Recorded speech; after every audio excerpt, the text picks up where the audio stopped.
Arc-en-ciel.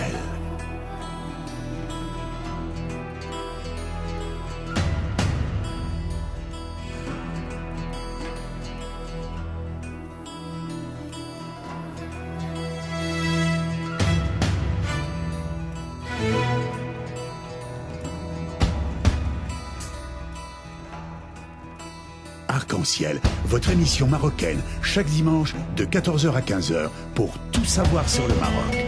Actualité, culture, économie, société et animation festive. Avec Abdelatif, Arc-en-ciel au cœur du Maroc.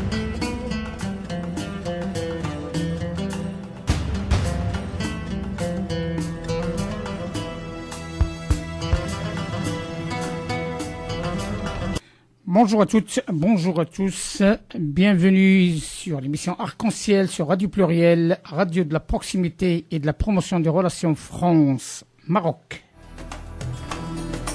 Arc-en-ciel au cœur du Maroc.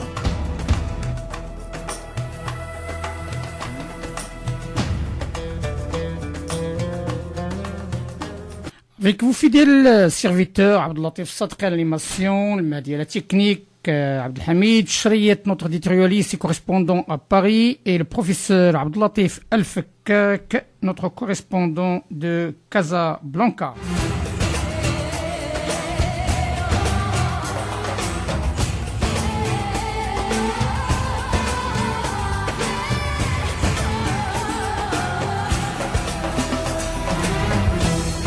Avant de rentrer en contact avec nos intervenants, nous souhaitons dédier cette émission à l'intégration maghrébine suite à la conférence réussie de l'Institut euro-maghrébin d'études et de prospective présidé par le docteur Camille Sari à l'Assemblée nationale vendredi dernier. En attendant de rentrer en contact avec nos intervenants, on vous laisse avec cette pause musicale d'un Tunisien de très très haut niveau en termes de qualité de parole et de chant.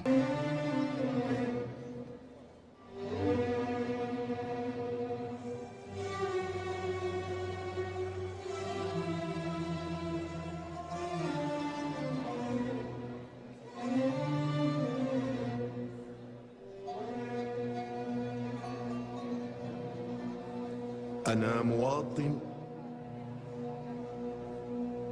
وحاير أنتظر منكم جواب. أنا مواطن وحاير أنتظر منكم جواب. منزلي في كل شارع، في كل ركن وكل باب، واكتفي بصبري وصمتي وثروتي حفن التراب. منزلي في كل شارع، في كل ركن وكل باب، واكتفي بصبري وصمتي ثروتي حفن التراب. ما أخاف الفقر لكن كل خوفي من الضباب، ومن غياب الوعي عنكم كم أخاف من الغياب.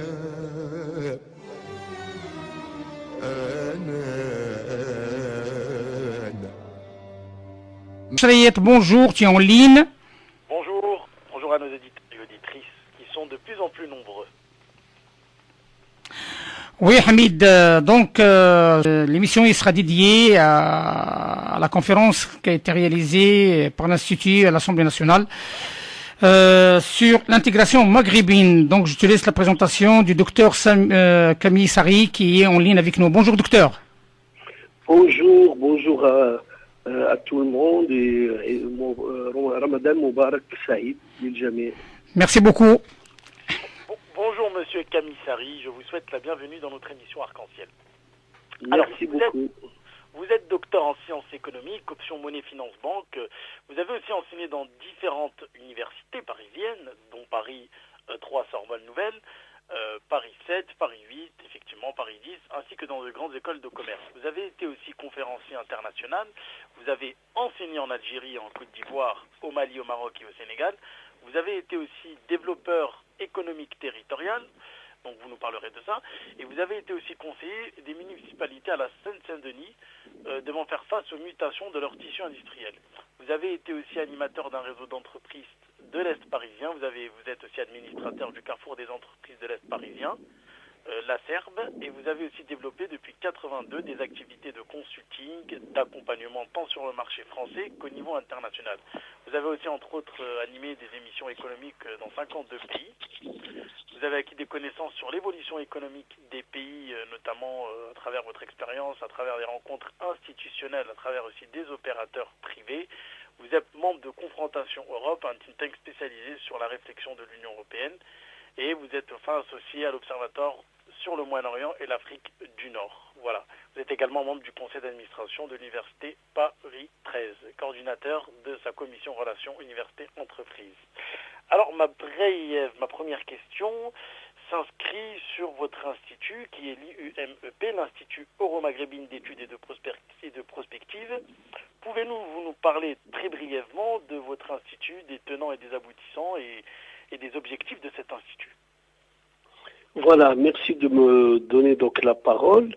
En fait, notre institut, il veut combler un vide, en ce sens où actuellement, il n'y a pas d'institut vraiment d'études de prospective maghrébin.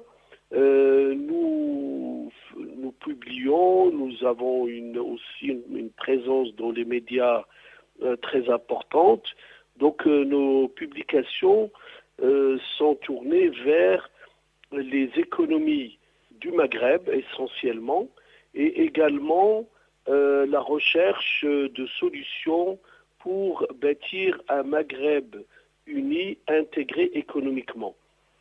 Donc nous avons publié plusieurs ouvrages, notamment un ouvrage qui s'intitule Algérie-Maroc, quelle convergence économique, où il jette les bases d'une coopération, pas seulement, enfin quand on parle de l'Algérie et du Maroc, ce sont les deux poids lourds du Maghreb, et donc le but de cet ouvrage, c'était justement de dire on met de côté les conflits politiques sans lignée et on se concentre sur les aspects économiques. Est-ce que suite à cet ouvrage-là, il y a eu quand même des visites ministérielles entre l'Algérie et le Maroc, il y a eu des accords et nous souhaitons que ça se poursuit, même si tout le monde connaît les difficultés actuelles entre les deux pays. Et également, nous avons publié 2 ouvrages collectifs qui rassemblent 36 experts maghrébins et européens qui sont les mieux placés pour parler du Maghreb. Donc les 2 ouvrages, le premier ouvrage, et c'est les 2 ouvrages que nous avons présentés à l'Assemblée nationale, et donc ce vendredi... Quelle gouvernance, je crois, quelle gouvernance, oui. Quelle institution au Maghreb face aux enjeux géostratégiques?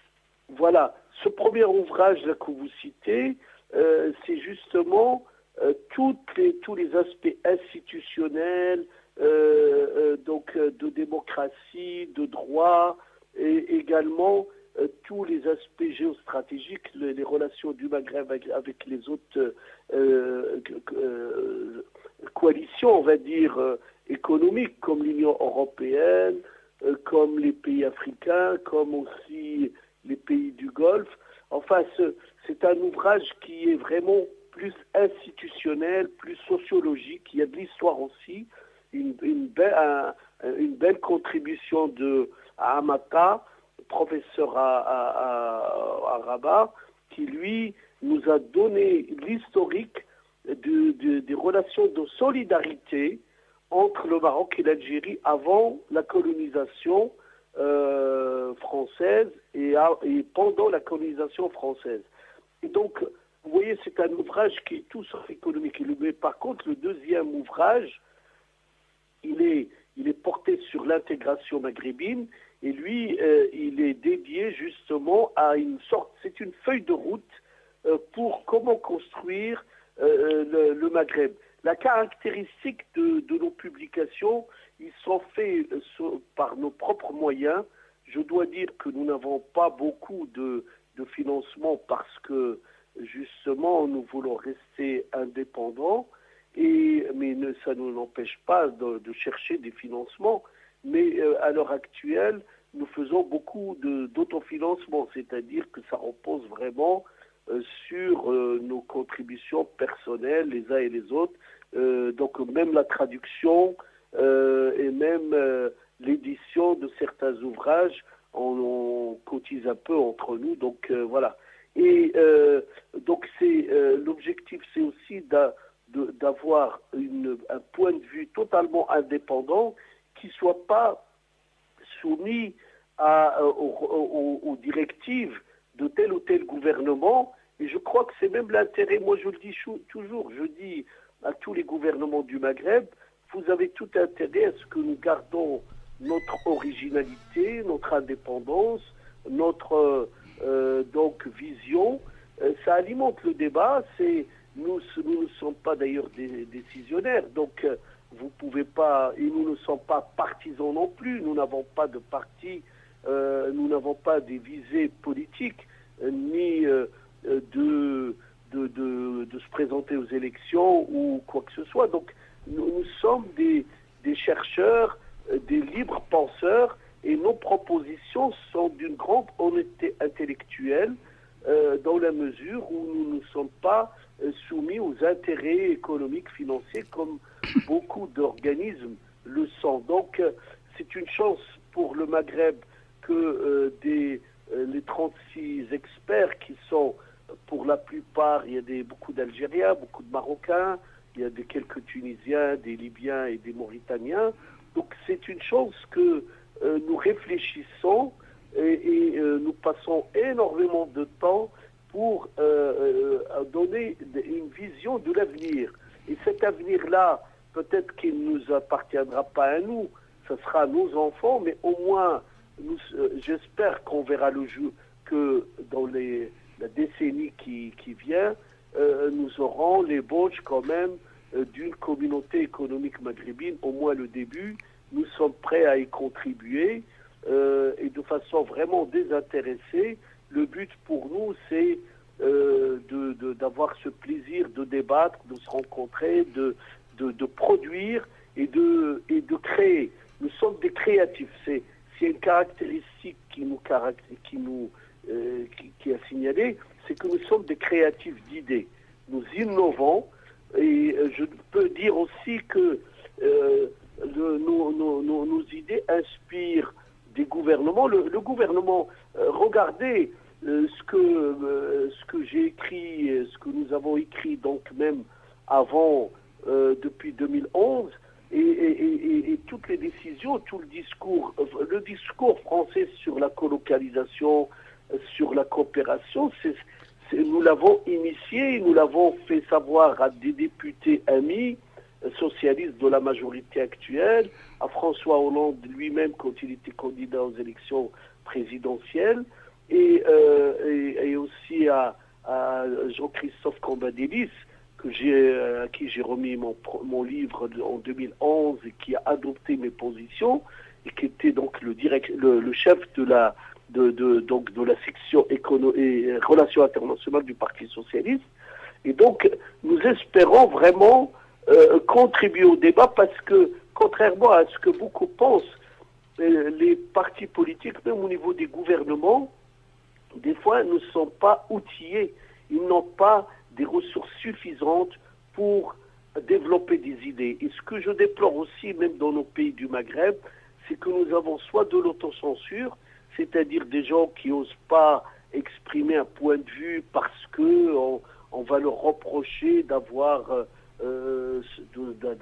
donné quelques idées originales ou d'avoir un sens critique, hein, clairement. Ou il y a d'autres à qui ils sont un peu dans la routine, si je puis dire, et ils sont pas Ils ne font pas l'effort de l'innovation, Juste- de la créativité. Justement, docteur, donc, puisque le temps presse, je souhaite tout simplement, j'ai vu dans le planning de cette conférence importante à l'Assemblée nationale, vous avez pu intervenir à 2 reprises. La première fois, il s'agit de votre intervention sur une monnaie commune au service de la communauté économique maghrébine.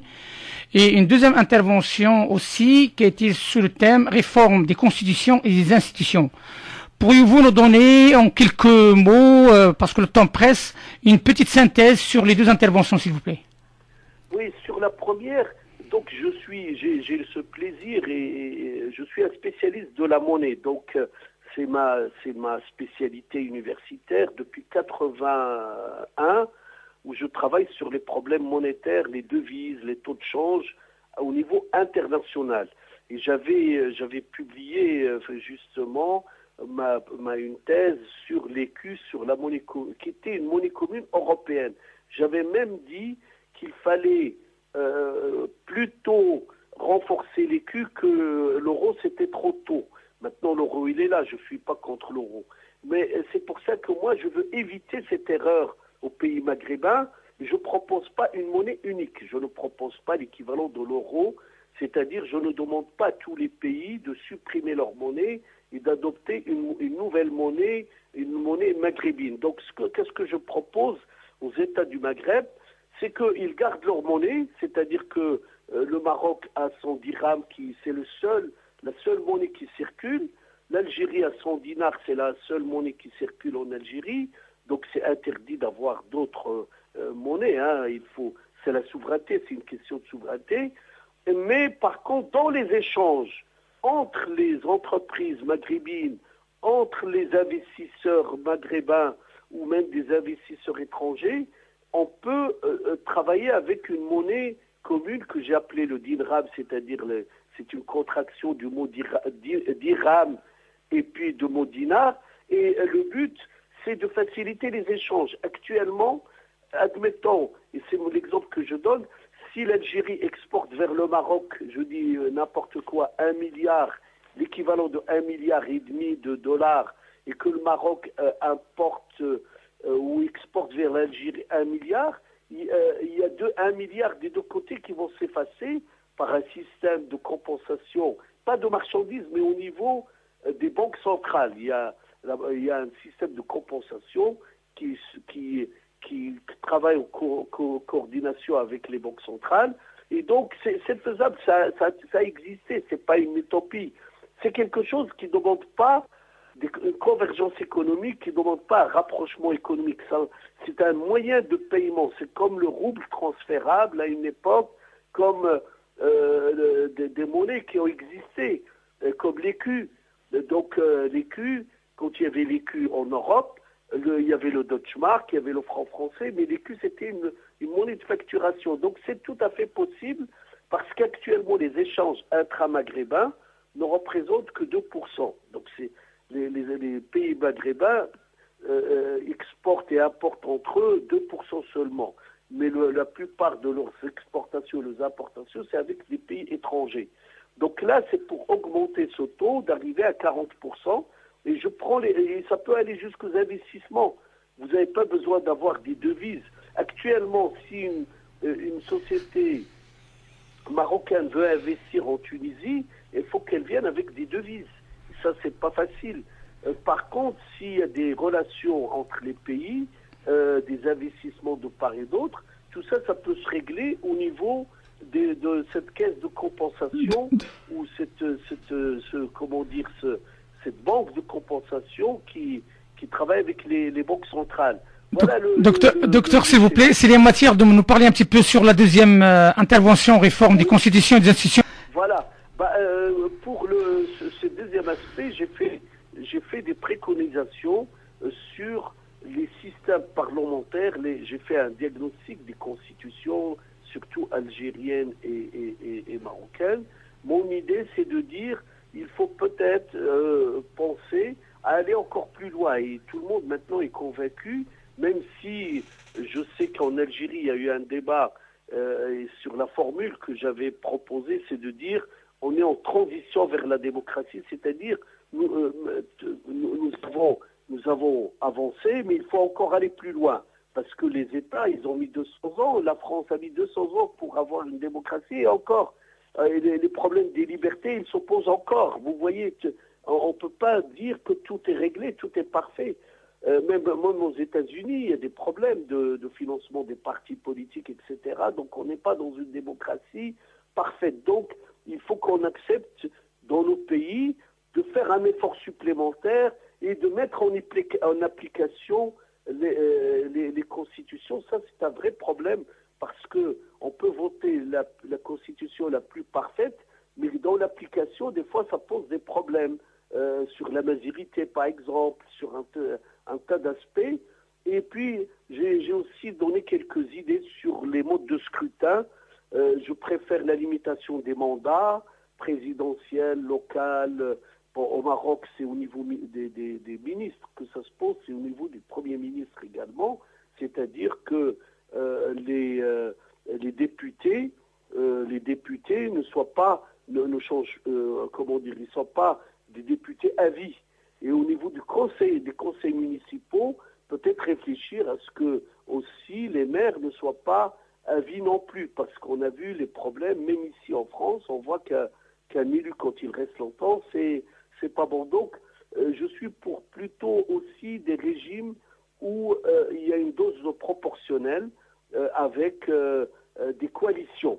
C'est-à-dire que les partis politiques essayer de faire des coalitions avant même d'aller aux élections, parce qu'actuellement, les partis, chacun va tout seul, et puis quand il gagne, c'est lui qui est à la tête, mais après, il a des difficultés pour réunir une coalition. Donc c'est peut-être pas mal qu'il négocie, comme ça a été fait avec le programme commun en France, ou comme ça, il y a des partis politiques qui font des coalitions avant même, et ça fait des majorités stables. Voilà un petit peu les quelques idées.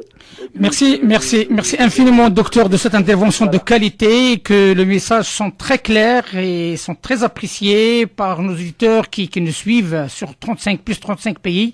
Et on reçoit pas mal de mails par rapport à la qualité de ces programmes. Nous tenons à vous remercier. Et Ramadan Karim, lakul ila dialek. Et à très bientôt. Merci, Sahaftovkom, merci. سادتي وانتم حكمتم حكمكم حكم الصواب وثورتي كانت غنيمة وافرة الحضر الجناب ما يهم ولا أبالي الدنيا دايسة بمداسي أنا ما يهم ولا أبالي الدنيا دايسة بمداسي لكن خلوني بلادي لكن خلوني بلادي لكن خلوني بلادي وكل ما قلتم معاصي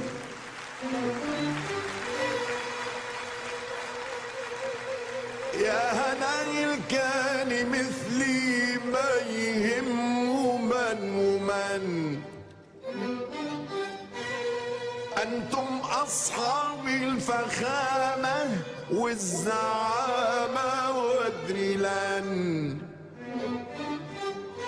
يا هنايل كان مثلي ما يهم من ومن أنتم أصحاب الفخامة. Il est 14h26 sur Radio Pluriel, une émission Arc-en-Ciel, l'émission pour la promotion des relations France-Maroc et notamment le Maghreb. Et nous sommes aujourd'hui en ligne avec une personnalité très active sur le plan associatif qui est sur la région Île-de-France, Monsieur Christian Abdelrazak, président de l'association les Franco-Marocains d'Île-de-France. Bonjour, Monsieur le Président. Oui, monsieur Abdelatif, salam alaikum, برك عواشركم رمضان كريم لكل المغاربيين والمغاربة خاصة وكل العالم الإسلامي. مرحبا أخي, شكرا على التحية. Vous êtes en train de préparer un véritable projet qui rentre dans le thème de notre émission. Un projet pour la jeunesse franco-maghrébine. Et vous avez une annonce. Nous sommes fiers de la partager avec vous. Et Arc-en-Ciel, en tant qu'émission marocaine sur la région Rhône-Alpes qui travaille sur le direct, est prête à vous aider et à annoncer le mieux possible ce projet et en même temps de faire le relais auprès de nos contacts et en même temps le jour de votre retour après ce beau projet, on fera une synthèse en direct avec vous et vos partenaires. De quoi il s'agit? Je me présente, monsieur Khchan Abdelzak, le président de l'association Les Franco-Marocains d'Île-de-France. L'idée, ça vient de Sésame. Sésame, c'est l'association coopération européen pour défendre l'autorité marocaine. Alors, nous, et avec une association de pays marocains qui est située, son siège à Fès, voilà, on a pris l'initiative pour amener 100 jeunes français d'origine maghrébine, des Algériens, des Marocains, des Tunisiens, des Libyens et des Mauritaniens, avec 20 des encadrements, une vingtaine d'encadrements, et un staff médical et 2 agents de sécurité, entre le 17 et le 26 août. Le départ sera la Tour Eiffel, et je demande à tous les jeunes qui peuvent nous rejoindre, vous avez mes coordonnées, je suis au 06 23, je suis joignable au 06 23 37 67 50, ou le 01 71 49 86 73. Voilà. Même des mineurs, il n'y a pas de problème, mais il fallait d'une autorisation parentale. Nous acceptons toutes les jeunes qui veulent passer un message de paix, un message de tolérance pour les jeunes qui sont ni au Maghreb, ni en France, qui veulent passer un message voilà. Il y aura l'année prochaine, on va aller en Algérie, Inch'Allah. On attend le premier ministre algérien qui nous donne l'accord. Après l'année prochaine, on va aller en Tunisie, après la Mauritanie, et j'espère que les choses vont calmer à la Libye, Inch'Allah, on peut aller en Libye. Voilà, monsieur Abdelatif. Bravo, monsieur le président. C'est une belle initiative, louable et qui mérite tous nos encouragements. Et رمضان كريم وعواش مبروك عليك والعائلة ديالك وجميع المستمعين الكرام الموجودين بناحية باريس اللي تنحيهم تحية صادقة. الله، احنا كنسلطوا الراديو ديالكم، وانت واحد الصحفي في المستوى عالي تبارك الله، وسميتو كنصنتوا لكم ديما، ورحنا على استماع معكم. الله يجازيكم بخير. شكرا ونشكركم على هذه المبادرة الطيبة اللي اختونا. عواش مبروك ان شاء الله، ويدخل عليكم الصحة والسلامة وكل جميع المسلمين في العالم. آمين يا رب العالمين. آمين يا رب العالمين. C'est par l'occasion, je souhaite simplement vous aviser comme quoi la semaine prochaine, on va dédier une émission spéciale à l'association Sésame, qui va parler un petit peu de son travail de fond pour la promotion de nos provinces du Sud et ses difficultés. Oui, y a pas de problème. Et aussi ses projets. On vous donne rendez-vous pour la semaine prochaine, Inch'Allah, sur nos ondes. À très bientôt. D'accord. Merci, monsieur Abdelatif. Merci. À tout le monde. Au revoir. بس كلمة إن يضل عندي وطن، لا حروب ولا خراب، لا مصايب لا محن، لا حروب ولا خراب، لا مصايب لا محن. خذوا المناصب والمكاسب لكن خلوا للوطن، خذوا المناصب والمكاسب.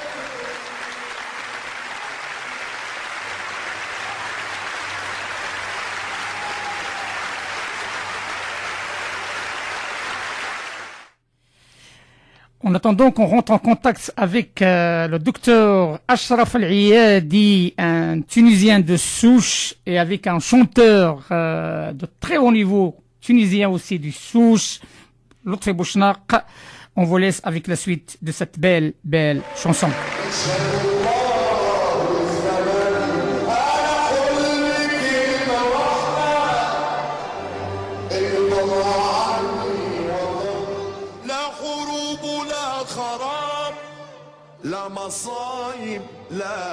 طبعا خذوا المناصب والمكاسب لكن خلوا للوطن. خذوا المناصب والمكاسب لكن خلوا للوطن. خذوا المناصب والمكاسب رب خلوا للوطن. يا وطن وانت حبيبي وانت عزي وتاج راسي، انت يا فخر المواطن والمناضل والسياسي. يا وطن وانت حبيبي وانت عزي وتاج راسي، انت يا فخر المواطن والمناضل والسياسي. انت اجمل وانت اغلى وانت اعظم من الكراسي.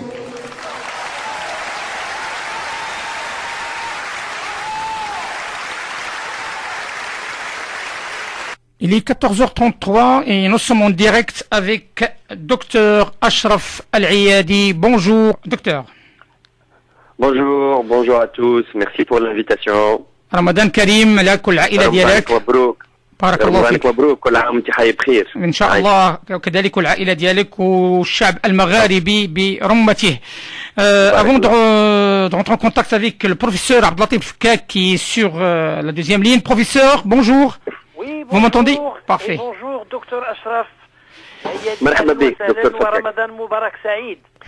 رمضان مبروك، عايشك، بارك الله فيك، مرحبا بك. Alors, avant de rentrer dans le vif du sujet, docteur, on va faire une petite présentation. Sachez que votre CV il est assez long pour le lire en entier.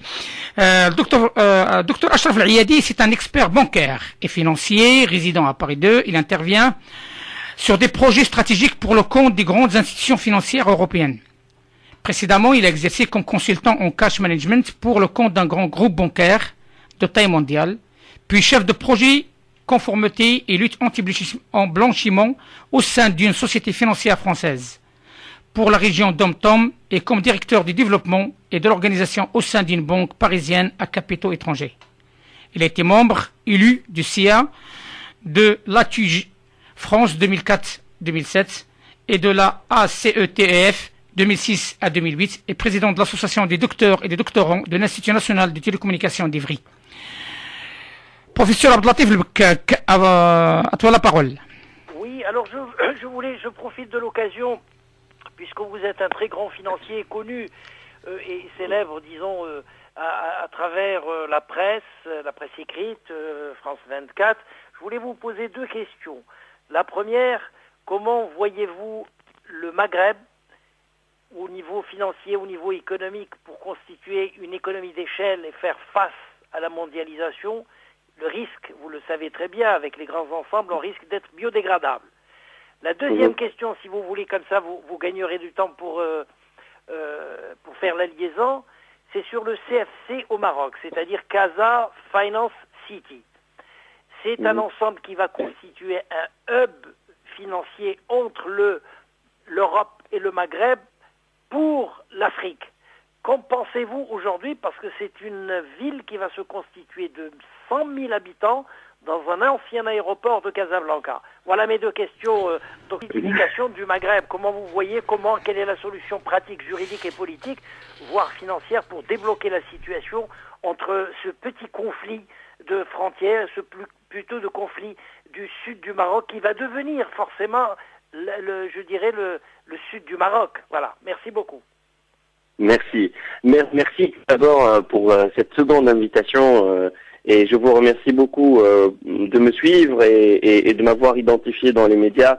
Il est vrai que ma vie professionnelle est assez pleine et l'investissement pour promouvoir des idées, comme l'a dit Dr Kamiferi, pour réfléchir, pour essaimer, pour essayer de montrer des voies nouvelles d'évolution est quelque chose qui me tient beaucoup à cœur. Et c'est vrai que lors du colloque de cette semaine, enfin de vendredi, à l'IEMEP, qui s'est déroulé à l'Assemblée nationale, très sincèrement, la thématique de l'Union du Maghreb arabe, de son évolution, de comment le construire, notamment sur les volets économiques, a été très très très très riche. Moi-même j'ai beaucoup appris, même si moi-même j'ai présenté quelque chose. Donc moi je voudrais répondre à votre question de manière très pragmatique. Lorsque je suis intervenu la première fois dans votre émission il y a quelques semaines, je parlais des relations tunisiennes et marocaines. Et il se trouve que lors de la conférence, j'ai essayé de faire un focus et de rappeler qu'entre la Tunisie et le Maroc, il y a de la concurrence et de la complémentarité. Et c'est bien dommage que l'union du Maghreb arabe, telle qu'on l'a imaginée, n'a pas pu se construire entre-temps. Parce que ça a obligé en quelque sorte le Maroc à poursuivre des opportunités lui-même en créant des initiatives comme donc Casa Finance City, et que en fait la Tunisie de son côté est en train de créer sa propre cité financière par des financements du Golfe, Gulf Finance House à Tunis même, et que en fait ces projets-là ne se sont pas en quelque sorte construits de manière parallèle. Donc ce qu'on avait dit, c'est que à la fois la Tunisie et le Maroc, mais si on prenait tous les pays du Maghreb en général 2 à 2, on va trouver des points de complémentarité, on va trouver des cycles ou des morceaux de chaînes de valeur industrielles, de services, que les uns maîtrisent mieux que les autres, et que les assembler ensemble aurait permis à l'ensemble d'être plus compétitifs et d'être mieux présents dans les négociations avec les grands donneurs d'ordre internationaux, mais aussi mieux présents, mieux compétitifs sur le marché international. J'en parlais d'ailleurs vendredi sur le marché du phosphate. Malheureusement, en Tunisie, il y a eu une baisse énorme de la production et de la productivité après la révolution. Le Maroc a continué sa voie comme étant un des grands aussi producteurs de cette matière. Et jusqu'à aujourd'hui, on n'a pas de véritable cartel d'entente entre la Tunisie et le Maroc pour essayer d'influencer les équilibres sur le marché du phosphate, par exemple, en termes de prix. Et d'ailleurs, une des idées qui a été émise lors du colloque, c'est très certainement une idée très intéressante, c'est essayer de construire une communauté maghrébine de l'énergie et des phosphates, comme s'est construit l'Union européenne à partir d'une communauté autour du charbon. Je pense d'ailleurs, pour répondre très directement à votre question, que pour moi, pour ma génération, j'ai 36 ans, pour ma génération, l'Union du Maghreb arabe, telle qu'on l'a imaginée il y a 25-30 ans, elle n'existe plus. Elle a montré son échec parce qu'elle s'est construite sur des bases politiques qui étaient plus liées à l'intuitu personnel, c'est-à-dire à la connaissance personnelle ou à la confiance personnelle ou plus ou moins stable, cette confiance dans le temps, entre plusieurs dirigeants politiques. Ces dirigeants politiques, pour l'essentiel, ils sont tous partis, et l'Union du Maghreb arabe politique n'existe plus. Alors, quel projet alternatif, vous allez me dire? Je vais vous dire, le projet alternatif, il est certainement et surtout et d'abord économique. Et il faut qu'autour de l'économique, l'on puisse les uns et les autres assembler, identifier nos points forts et nos points faibles, essayer d'assembler les morceaux où on est complémentaires, essayer de nous entendre au travers d'alliances sur les domaines ou les industries ou les secteurs d'activité économique où on est concurrent, de manière à essayer de créer plus de valeur ajoutée entre nous. Et d'ailleurs, la proposition du docteur Camissari de mieux harmoniser la politique monétaire en quelque sorte et les pratiques monétaires entre les pays, moi je m'y associe à 1000%, je m'y vois à 1000%. Je ne peux pas imaginer aujourd'hui, dans les conditions actuelles, une monnaie unique pour le Maghreb. Et je ne pense pas que ce soit intéressant ou que ce soit véritablement digne d'intérêt. Ce qui est digne d'intérêt, c'est d'éliminer le passage par une monnaie étrangère, c'est-à-dire l'euro ou le dollar, pour pouvoir échanger à l'intérieur du Maghreb. Il faut que l'on installe progressivement une convertibilité progressive entre les monnaies maghrébines, que ce serait un facteur accélérateur du commerce, des échanges commerciaux, un facteur accélérateur aussi au niveau du secteur financier, de l'évolution à la fois technologique, mais aussi d'un processus de convergence globale des secteurs financiers. C'est-à-dire que moi, j'ai un compte à Tunis, en dinar tunisien, j'ai une carte bancaire, je me rends fréquemment en Algérie, pourquoi ne pas utiliser cette même carte pour retirer de la monnaie algérienne. Pourquoi ne pas utiliser cette même carte qui est normalement valide uniquement en Tunisie? J'aurais pas pu retirer de l'euro avec en Europe, à Paris, mais à Casablanca, à Alger et à Nouakchott, je pourrais en fait le faire. Je pense que au niveau du secteur financier, nous avons des efforts à faire. Aussi, il y a des privatisations qui se font au niveau des banques commerciales ici et là. Pourquoi ne pas privilégier des partenaires maghrébins? Moi, je trouve que l'expérience qu'a eu la Tunisie en accordant la possibilité au groupe Attijari, le groupe marocain, d'acquérir une banque qui était la Banque du Sud à l'époque et maintenant qui s'appelle Attijari, donc Banque Tunisie, une expérience intéressante parce que nos frères marocains sont venus stimuler un marché un peu atone, redresser une banque publique qui était plus ou moins en faillite. Ils ont apporté une expertise, un dynamisme. Ils ont poussé aussi les collègues et les confrères tunisiens à remettre en cause, du moins en partie, un certain nombre de pratiques. Moi, je trouve que c'est positif et je trouve que, en fait, c'est une voie dans laquelle il va falloir avancer. Moi, je fais un constat très simple. C'est que entre les pays du Maghreb, il y a des modèles de développement très différents. Il y a des complémentarités importantes qui ne sont pas exploitées.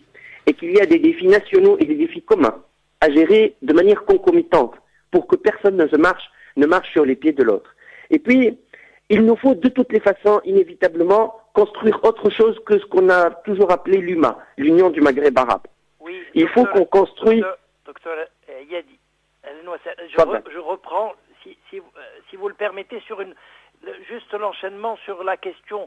C'est très bien sur le Maroc et la Tunisie ce qu'ils font, mais ils travaillent en parallèle. Et c'est dommage, c'est pour ça qu'il va falloir repenser ce qu'on appelle aujourd'hui des nouveaux concepts, le Maghreb des régions, le Maghreb des districts, ou le Maghreb des lenders, ou le Maghreb de la régionalisation, ou le Maghreb de la capitainerie, pour reprendre le terme du Brésil. En général, pour qu'on puisse travailler ensemble, il y a une infrastructure politique qui est très importante avant la monnaie, avant le problème du phosphate, avant je dirais au niveau économique. C'est de régler 4 petits problèmes, je ne sais pas ce que vous en pensez, c'est la Banque mondiale qui dit c'est les 3 D, c'est-à-dire regrouper la densité des populations. 2, c'est chercher le développement de l'ensemble des régions avec un système de partenariat. Et 3e chose, c'est réduire les distances. Demain, on peut prendre l'avion de Tunis à Casablanca et revenir et travailler.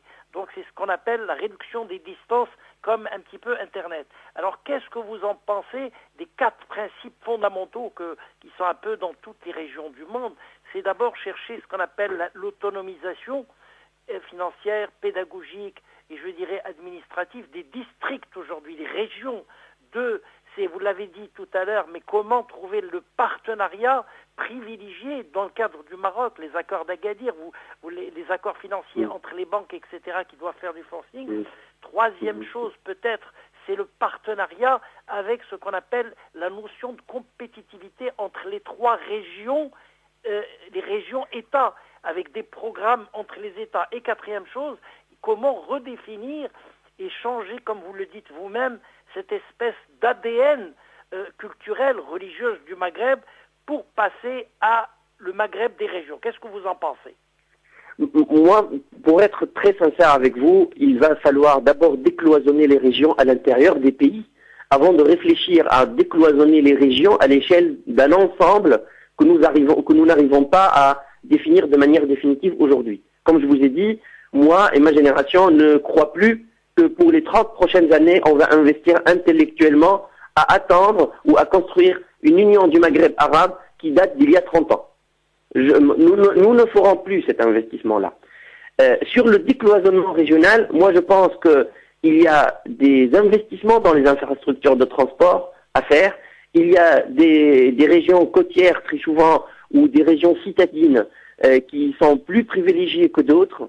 Il va falloir décloisonner les régions intérieures. Il va falloir rapprocher la capitale, les capitales des autres villes périphériques et réduire les distances, mais aussi pourquoi pas changer de paradigme encore une fois. moi je ne sais pas pourquoi une ville qui a été une capitale pendant très très longtemps, pendant des siècles, ne pourrait pas bouger, garder son statut un peu économique et recréer une capitale politique ailleurs. C'est le cas, ça a été le cas en Turquie par rapport avec le rôle que joue Ankara par rapport à Istanbul. C'est le rôle que joue aussi Brasilia au Brésil par rapport à Rio de Janeiro. Donc c'est des expériences. Brasilia, c'est une ville qui s'est construite de rien.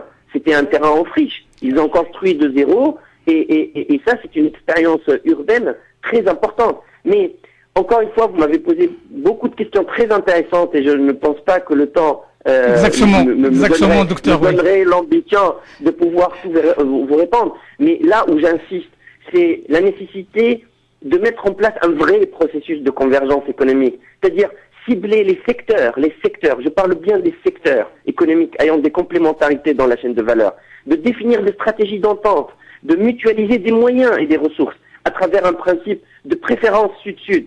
Il va falloir apprendre des erreurs de l'Union européenne. C'est de rester économique, c'est de rester multilatéral, c'est-à-dire ne pas se bloquer par un carcan politique comme le traité de Lisbonne, et puis derrière de voir la conséquence économique. Il faut que l'économique soit la locomotive du politique et non pas le contraire. Il va falloir trouver des mécanismes pour faire en sorte à ce que l'économique soit la locomotive du politique et non pas le contraire. Exactement, docteur, si vous le permettez, parce que le temps presse, mais vous parlez d'un point, à mon sens, qui est capital, et on a oublié quelque chose qui est d'actualité, c'est ces compétences franco-marocaines, ces compétences franco-algériennes, ces compétences franco-tunisiennes, qui sont là, qui sont prêts à s'y investir dans leur pays d'origine. Peuvent-ils jouer un rôle dans ce Maghreb, ce grand Maghreb?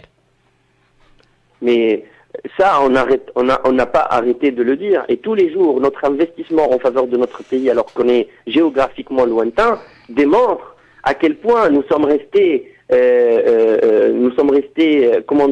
collés à notre identité et à notre reconnaissance à notre pays, ce qu'il nous a transmis comme valeur, comme éducation, est absolument intact. Notre investissement le démontre de la manière la plus naturelle. Mais le problème, c'est que de l'autre côté de la Méditerranée, vous savez, moi je travaille sur des projets de transformation de grandes banques à l'échelle européenne, et les projets que je suis amené à intervenir, ou où je suis amené à intervenir, sont N fois de la taille des projets moyens que nous pourrions trouver sur place. Ce que moi je peux apprendre à 36 ans, il faudrait peut-être 10 ou 15 ans de plus, ou voire 20 ans de plus dans nos pays pour l'apprendre. Mais aujourd'hui, dans notre pays, il y a une génération qui a bloqué toutes les voies de progrès, toutes les voies où nous puissions exprimer nos talents. Il y a aussi une administration publique parfois hégémonique, une administration qui est jalouse de ses prérogatives et de sa monotonie, de sa façon de gérer les choses. Et toute innovation managériale, organisationnelle, technologique que nous apporterait un bouleversement des rapports de force internes que personne ne souhaite. Effectivement. Pour absolument conclure en une phrase, je pense qu'on voudrait tout donner pour notre pays sans que l'on s'immisce dans le cockpit, sans que l'on puisse être un participant effectif des choix économiques, sociaux et voire même politiques de nos pays pour les 30, les 50 prochaines années. D'où le manque de représentativité de ces Marocains ou Algériens ou Tunisiens, franco-marocains, franco-algériens et Tunisiens dans les représentativités politiques dans le pays d'origine. Je pense que je pense que le Maroc, en revanche, est quand même en avance là-dessus. Moi, je trouve beaucoup d'amis marocains qui font les ingénieurs, qui sont des ingénieurs des grandes écoles, qui font quelques années d'expérience en France, et puis tout de suite, on les retrouve dans des postes à responsabilité au Maroc. Je trouve que le Maroc donne la voie, mais le Maroc a eu la chance d'avoir un roi relativement jeune qui s'est entouré de jeunes et qui a su renouveler les effectifs et les gens qui étaient autour de Hassan II. Et je pense que nous manquons cruellement d'une volonté de rajeunissement des élites économiques et politiques dans certains pays du Maghreb, et qu'à un moment ou à un autre, ce rajeunissement va devenir une nécessité absolue, parce que nous avons atteint un stade de saturation et d'impossibilité d'aller plus loin et plus vite avec ceux qui sont déjà en place. Merci, docteur Ashraf Al-Iyadi, de votre participation. Docteur, professeur Abdelatif Fkak aussi. Encore une petite seconde. Oui, je vous en prie, parce que le temps presse. Allez-y. Oui. Je voulais simplement faire la liaison entre l'ancienne génération et cette génération. Comme disait le docteur Al-Iyadi, Mao disait en 1949 une expression extraordinaire: lorsque la jeunesse, lorsque la gérontocratie, c'est-à-dire politique, n'arrive pas à résoudre les problèmes du Maghreb actuel, eh bien, il va falloir préparer le terrain pour la génération future qui, elle, trouve des solutions adéquates. Voilà. C'est Mao qui disait ça. Merci. Merci, donc, merci. Donc, je vous ai entendu. Je vous ai compris. merci, professeur. Merci, docteur. Ramadan Karim للجميع رمضان مبروك. صيام مقبول بإذن الله. وإلى اللقاء عم قريب بإذن الله في مواضيع شتى. Nous sommes là pour promouvoir ces compétences. Nous sommes là pour travailler ensemble pour la promotion d'un grand Maghreb et d'une coopération sud-sud. مع السلامة دكتور أشرف العيادي. مع السلامة. مع السلامة.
Il est 14h56 et nous sommes toujours en direct avec notre éditorialiste à Paris, le correspondant de l'émission Arc-en-Ciel, Abdelhamid Chriet.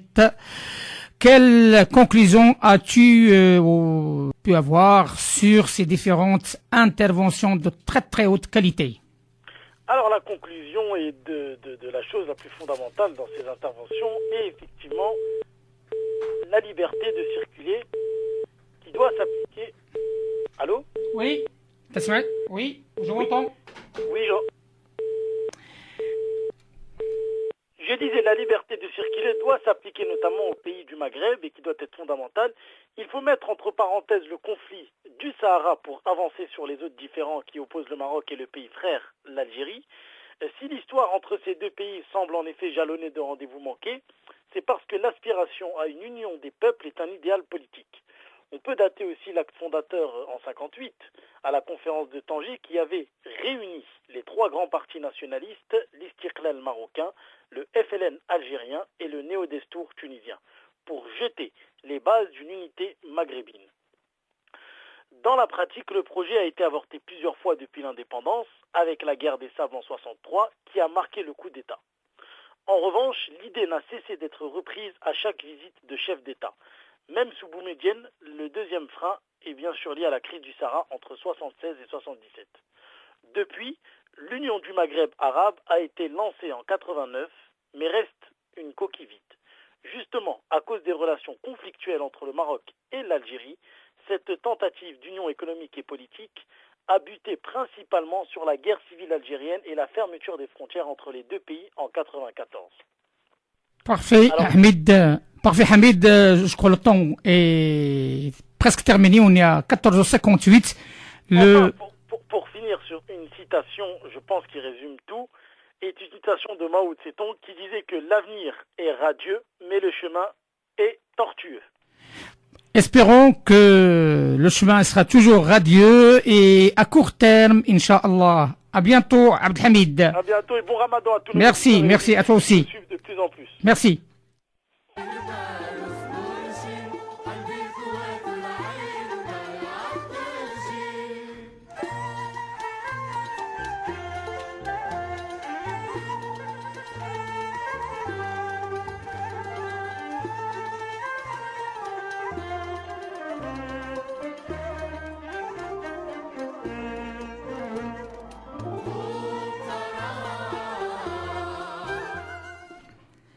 Avec Abdelatif Sadqi ou le Mehdi à la technique et notre éditorialiste Abdelhamid Chrit à Paris et le professeur Abdelatif Al-Fukak à Casablanca, on vous dit Ramadan Karim et à très bientôt Inch'Allah pour la semaine prochaine une émission dédiée à l'association Sésame, projet, difficultés et ambition.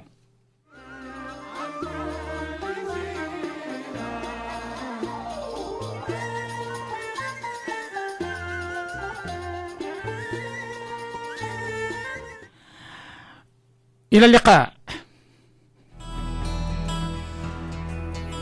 Arc-en-ciel.